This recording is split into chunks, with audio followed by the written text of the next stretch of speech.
bukan hal yang kosong, tetapi yang sungguh-sungguh nyata, saudara. Baca lagi 1 Korintus 15 ayat 17. 1 Korintus 15 ayat 17. Dan jika Kristus tidak dibangkitkan, tidak bangkit, maka sia-sialah kepercayaan kamu dan kamu masih hidup dalam dosamu. Ya, tidak ada pengampunan dosa, tidak ada penebusan dosa kalau Tuhan Yesus tidak bangkit. Tetapi ayat 20 tadi sepertinya Rasul Paulus itu sambil nulis surat itu sambil teriak ya di dalam hatinya. Tetapi yang benar adalah Kristus telah bangkit. Ya. Tetapi yang benar adalah Kristus telah dibangkitkan dari antara orang mati. Jadi kita orang-orang yang percaya tidak lagi hidup di dalam dosa kita, tetapi sudah diampuni, sudah ditebus dosa oleh kematian dan kebangkitan Tuhan. Kalau Tuhan tidak bangkit, tidak ada penebusan dosa. Yang ketiga, kebangkitan itu membuktikan kebenaran Alkitab. Saudara, kemarin sudah dibahas bagaimana Tuhan Yesus datang ke dunia ini menempuh jalan salib via dolorosa supaya apa? Supaya bisa mati di atas kayu salib menebus dosa kita. Ya. Nah, semua yang dilakukan Tuhan Yesus itu adalah untuk menggenapi apa yang telah ditulis di perjanjian lama tentang Dia, nubuatan hamba-hamba Tuhan dan para nabi. Jadi Tuhan Yesus menjalani semua itu, misinya itu untuk menggenapi. Kita lihat lagi di Mazmur 16 ayat 10, Saudara. Mazmur 16 ayat 10. Sebab engkau tidak menyerahkan aku ke dunia orang mati dan tidak membiarkan orang kudusmu melihat kebinasaan. Kalau Tuhan tidak bangkit, berarti ayat ini bohong, ya. Itu binasa, nggak bangkit-bangkit tuh. Tetapi karena Tuhan bangkit, berarti Mazmur yang tadi kemarin saya katakan itu 1000 tahunan yang lalu sebelum Tuhan Yesus datang ke dunia ini, lahir di Bethlehem, itu sudah ditulis tentang Dia. Tapi kemudian digenapi oleh Tuhan Yesus. Dia bangkit dan tidak mati selamanya, ya.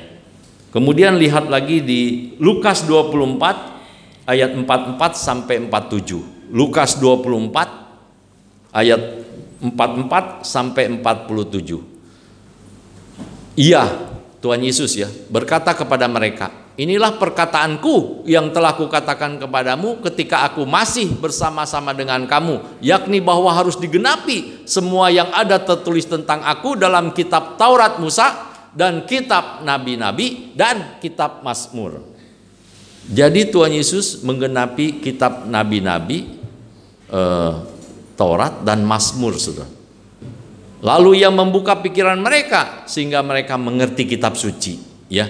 Jadi ketika Tuhan menampakkan diri kepada 2 orang murid yang sedang jalan keluar kota, masih tertutup, nggak ngerti, Saudara, ya.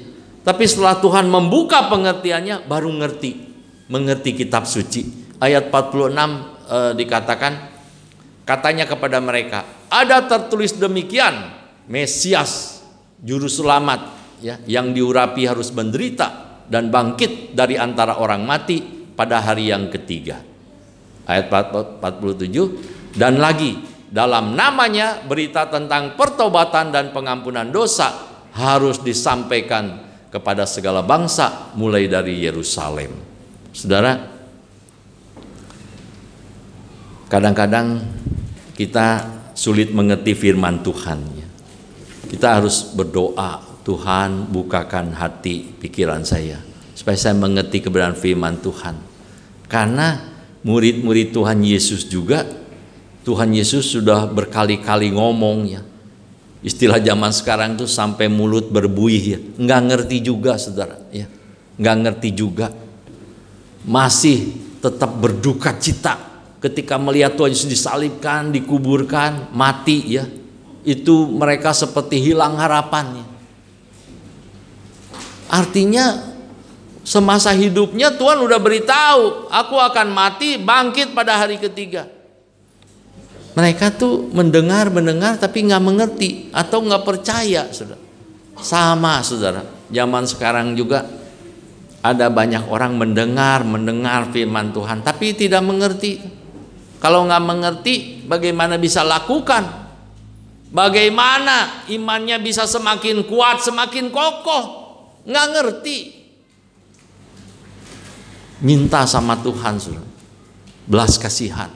Buka pengertian saya Tuhan, supaya saya mengerti kebenaran firman-Mu, baik yang saya baca di Alkitab maupun yang saya dengar dari khotbah-khotbah atau pelajaran firman Tuhan, supaya pengertian itu melepaskan saya, membebaskan saya, memerdekakan saya dari perhambaan dosa.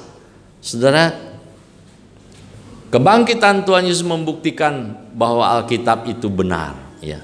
Karena ada tertulis dan semua digenapi dengan tepat, ya.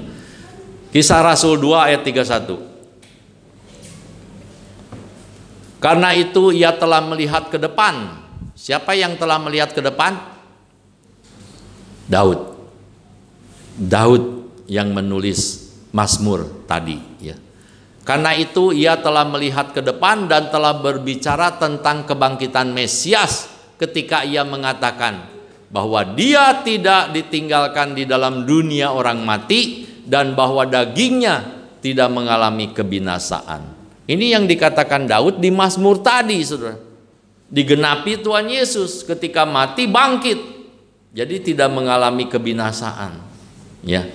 Mati pada hari ketiga bangkit. Ini menunjukkan, membuktikan bahwa Alkitab itu kitab suci, firman Allah yang patut dipercayai, ya, membuktikan kebangkitan Tuhan, membuktikan kebenaran Alkitab.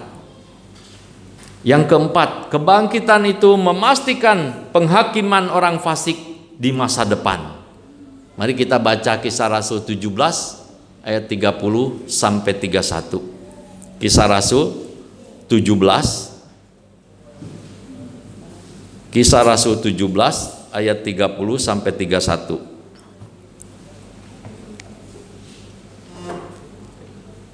Dengan tidak memandang lagi zaman kebodohan, maka sekarang Allah memberitakan kepada manusia bahwa di mana-mana semua mereka harus bertobat.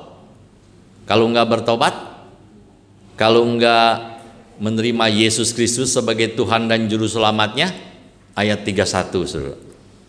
Karena Allah telah menetapkan suatu hari pada waktu mana Ia dengan adil akan menghakimi dunia oleh seorang yang telah ditentukannya, sesudah Ia, Allah Bapa, memberikan kepada semua orang suatu bukti tentang hal itu dengan membangkitkan Dia dari antara orang mati.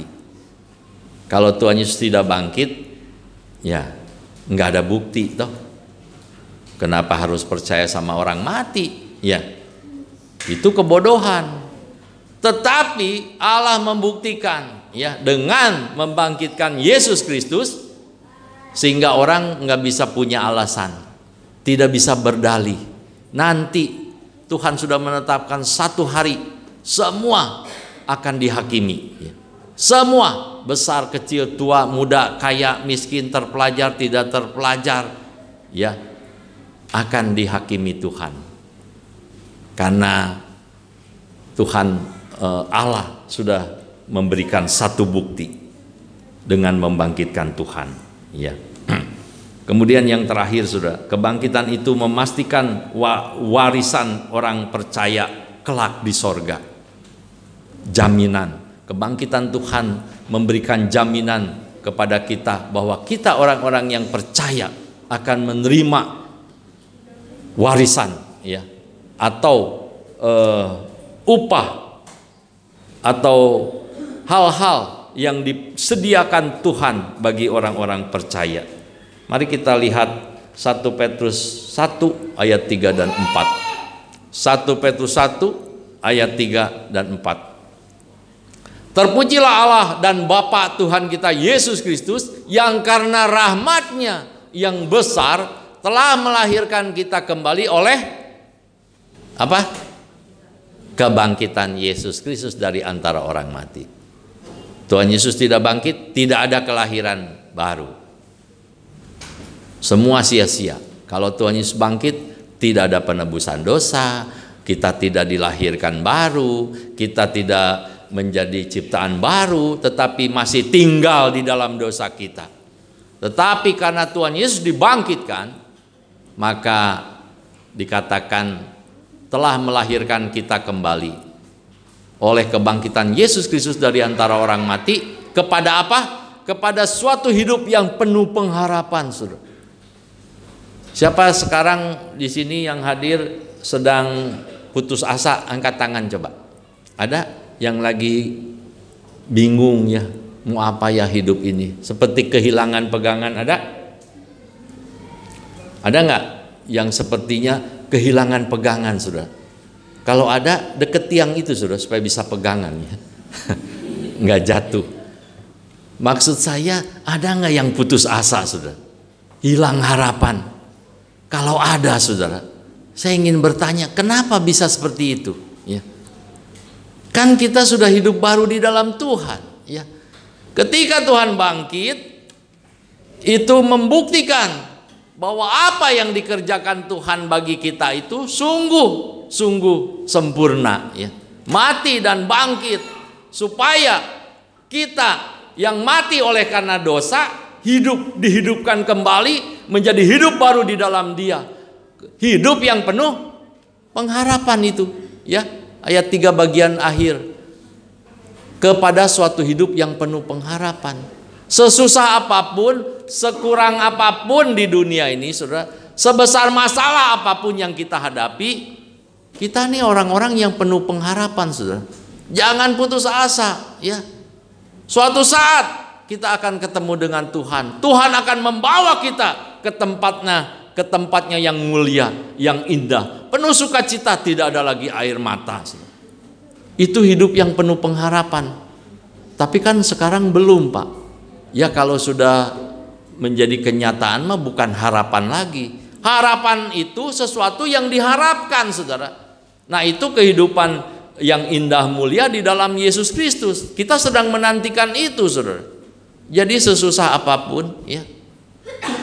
Saya dari muda ketika mempercayai Yesus sebagai Tuhan dan Juru Selamat, bukan saya bebas dari masalah, ya. Bukan saya tidak mengalami penderitaan atau kesulitan-kesulitan. Ada selalu masalah, ada selalu kesulitan, ada kekurangan, tetapi tidak pernah membuat saya putus asa, apalagi mau bunuh diri. Tidak ada itu, jauh. Karena ketika kesulitan, ketika hati kecewa, sedih, ada hal-hal yang membuat sakit, ya, saya memandang Dia, ingat akan Dia, Yesus Kristus. Dia sudah menderita jauh. Penderitaan saya seberapa sih, ya? Saya belum pernah digebukin orang, bercucuran darah, belum pernah diludahi, belum pernah dihina, diolok-olok sedemikian rupa, ya. Apalagi sampai dipaku di atas kayu salib. Saudara, ketika kita mengingat Dia, ya, memandang kepada Dia, ada harapan, Saudara. Sehebat apapun yang saya alami di dunia ini, penderitaan seperti apapun, itu tidak menyurutkan pengharapan saya. Itulah pengharapan orang Kristen, Saudara. Jadi kita nih orang-orang yang penuh pengharapan, bukan hanya ada harapan, penuh pengharapan, Saudara. Karena kalau Tuhan Yesus bangkit, pasti dia bisa menepati segala apa yang dikatakan yang lainnya. Kalau dia mengatakan aku akan datang kembali, pasti dia datang kembali, ya. Dia bisa membuktikan janji-janjinya. Dia sanggup memenuhi segala janji-janjinya. Ayat 4 di sana dikatakan begini. Tadi kan memimpin kita kepada hidup yang penuh pengharapan. Untuk apa? Untuk menerima suatu bagian yang tidak dapat binasa, yang tidak dapat cemar, yang tidak dapat layu, yang tersimpan di sorga bagi kamu. Itu yang saya nantikan, saudara. Saya tidak tahu saudara menantikan apa. Nantikan hadiah, Pak. Hadiah apa sih? Itu emas dari bank kepingan tuh. Nah, ya itu mah hadiah hiburan, saudara. Hadiah sesungguhnya dari Tuhan sedang saya nantikan. Bagaimana dia datang, ya, di awan-awan, mengangkat saya dan saudara, mengangkat orang-orang yang mengasihi dia, ya. Kalau nggak mengasihi dia, gimana, Pak? Ya itu jawab sendiri aja. Masa nggak mengasihi Tuhan terus dibawa ke tempat dia berada, ya. 1 Tesalonika 4:14-18. Kita bukan hanya menerima ini, saudara, yang tidak dapat cemar, tidak dapat layu, yang tersimpan di sorga, ya. Bukan hanya ini, saudara. Nanti kita juga mengalami pengangkatan, ya. Kita akan selama-lamanya dilepaskan dari tubuh dosa ini, dari dunia yang jahat, memasuki kemuliaan kekal. 1 Tesalonika 4 ayat 14-18. Karena jikalau kita percaya bahwa Yesus telah mati dan telah bangkit, maka kita percaya juga bahwa mereka yang telah meninggal dalam Yesus akan dikumpulkan Allah bersama-sama dengan Dia. Ini kami katakan kepadamu dengan firman Tuhan. Kita yang hidup, yang masih tinggal sampai kedatangan Tuhan, sekali-kali tidak akan mendahului mereka yang telah meninggal. Sebab pada waktu tanda diberi, yaitu pada waktu penghulu malaikat berseru dan sangkakala Allah berbunyi, maka Tuhan sendiri akan turun dari sorga, dan mereka yang mati dalam Kristus loh ya. Kalau yang tidak dalam Kristus tidak akan bangkit. Tetapi yang mati dalam Kristus akan lebih dahulu bangkit. Sesudah itu kita yang hidup, yang masih tinggal, akan diangkat bersama-sama dengan mereka dalam awan menyongsong Tuhan di angkasa. Demikianlah kita akan selama-lamanya bersama-sama dengan Tuhan. Saudara, kita sedang menantikan hal yang indah, ya, yang indah. Bagaimana Tuhan datang, kita diangkat.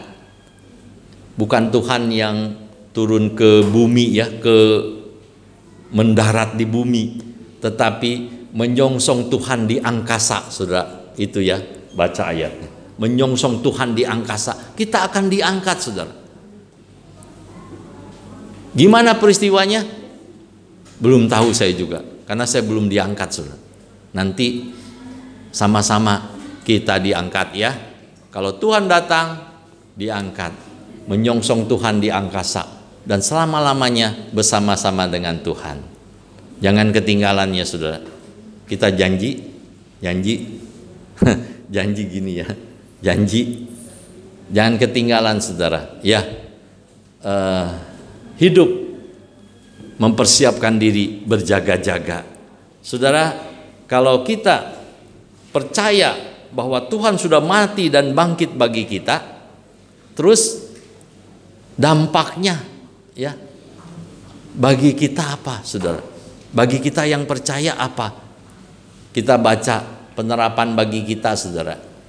Roma 6 ayat 5 dan 6. Roma 6 ayat 5 dan 6. Perhatikan baik-baik, saudara. Sebab jika kita telah menjadi satu dengan apa yang sama dengan kematiannya, kita juga akan menjadi satu dengan apa yang sama dengan kebangkitannya. Ayat 6, karena kita tahu bahwa manusia lama kita telah turut disalibkan supaya tubuh dosa kita hilang kuasanya, agar jangan kita menghambakan diri lagi kepada dosa. Gampang ya, gampang dibaca saudara, dilakukan ya. Jangan ya, saudara sudah dilepaskan dari tubuh dosa ini, jangan menghambakan diri lagi ke dosa, dosa lagi ya, jadi hamba dosa. Saudara sudah dilepaskan ya dari tubuh dosa, supaya tubuh dosa kita hilang kuasanya. Sudah hilang belum kuasa dosa di dalam tubuh saudara? Atau saudara masih dikuasainya ya? Ke gereja yuk, malas. Nah itu dikuasai daging ya, kemalasan, keengganan. Kalau orang sudah enggan, nggak ada yang bisa menarik saudara ya. Disuruh apa, diajak, didorong, nggak mau. Kalau orang sudah nggak mau, sudah enggan, nggak bisa diapa-apain saudara ya. Berdoa ya sambil berjaga-jaga, malas, nggak mau. Kasihlah musuhmu, apalagi itu ya saudara. Tuhan Yesus mengatakan, kasihlah musuhmu, berdoa bagi orang yang menganiaya kamu. Cuman sayangnya ada banyak orang Kristen hidupnya dihancurkan oleh sakit hati, dendam, tidak bisa mengampuni ya. Selalu marah ketika ingat kejadian bagaimana orang menyakiti hati ya. Kalau kamu tidak mengampuni, maka Bapa di sorga juga enggak mengampuni. Takut dengar ayat itu? Takut kalau di gereja, Pak. Kau udah keluar sana mah enggak takut, Pak.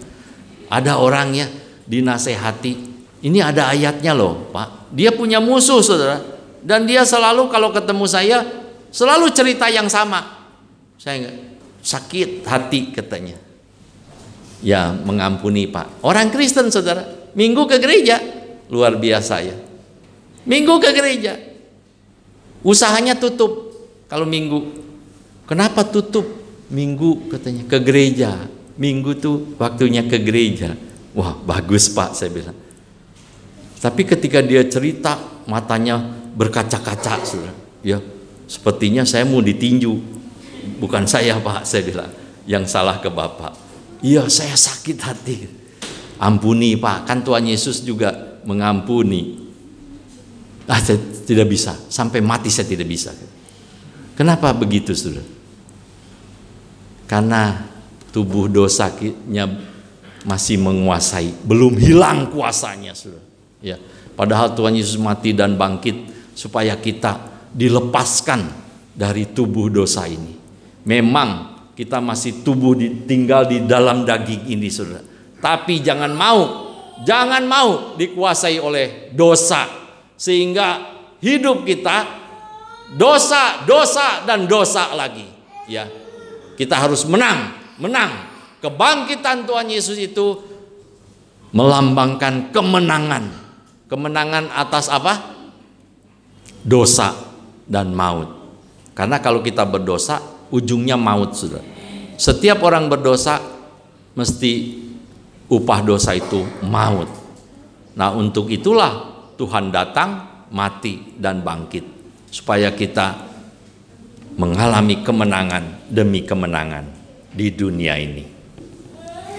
Mari Bapak Ibu yang dikasihi Tuhan, ketika kita merenungkan firman Tuhan ya, dari Jumat kemarin, Jumat Agung, Tuhan mati menderita bagi kita untuk menebus dosa kita, dan sekarang kita renungkan Tuhan menang mengatasi maut, dia sudah bangkit supaya kita juga mengalami kebangkitannya, menang dari maut ya. Jadilah pengikut dia yang mengikuti teladannya. Mari kita berdoa. Bapa di dalam sorga, kami bersyukur firman-Mu memberitahukan kami bahwa Engkau bukan hanya mati ganti dosa-dosa kami, menebus dosa-dosa kami, tetapi Engkau juga adalah Allah yang bangkit mengatasi maut, menang melawan maut, yang membawa kemenangan bagi kami. Setiap orang yang percaya kepada Engkau, menerima Engkau sebagai Tuhan dan Juru Selamat kami, Engkau memungkinkan kami mati bagi dosa kami dan menang mengatasi maut. Tuhan, kami mau bersyukur untuk segala hal yang Tuhan sudah lakukan bagi kami. Kami mengucap syukur dan mau bersorak-sorai karena Engkau yang memberi kemenangan bagi kami. Kami mau menyerahkan waktu kami, hidup kami, segenap keberadaan kami ke dalam tangan pimpinan dan pertolongan Tuhan. Kami hari lepas hari mau mengalami kemenangan atas tubuh dosa ini Tuhan, supaya kami hidup baru di dalam Tuhan dan memuliakan Tuhan senantiasa. Kami bersyukur dan berdoa dan memohon semua ini di dalam nama-Mu yang kudus, penuh kuasa, Yesus Kristus, Tuhan dan Juru Selamat kami yang hidup. Amin.